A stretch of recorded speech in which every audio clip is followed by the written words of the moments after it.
انا فوجئت النهارده ان المغرب مش بنفس القوه اللي انا كنت متوقعها.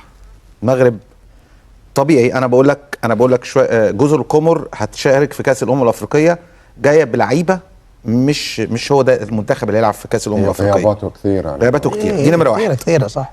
نمره اتنين، الولاد الصغيرين حاسس ان هم مرعوبين من المغرب. يعني اول الماتش تحس ان هو في رعب، يعني اللعيبه خايفه ومش مصدقه، طق جون فاهم، اوفر. ايه بس خالد ترى بعد المغرب يعني لما حقق 3 أهداف خلاص ريح. هقول لك حاجه ثانيه. جزر القمر زي ما قال حاتم، بتلعب جزر القمر، انت بتلعب فريق بالطبيعي جدا. انت عارف اليمن كانت جايبه في جزر القمر 4، يعني كانت لغايه دقيقه 90 4، صح ولا لا؟ في اسباب وبالتالي الموضوع جزر القمر مش صعبه خالد. في اسباب، اتفضل. في اسباب. منتخب المغرب انت عارف كيف طريقه وصوله الى البطوله؟ وصل على 4 دفعات.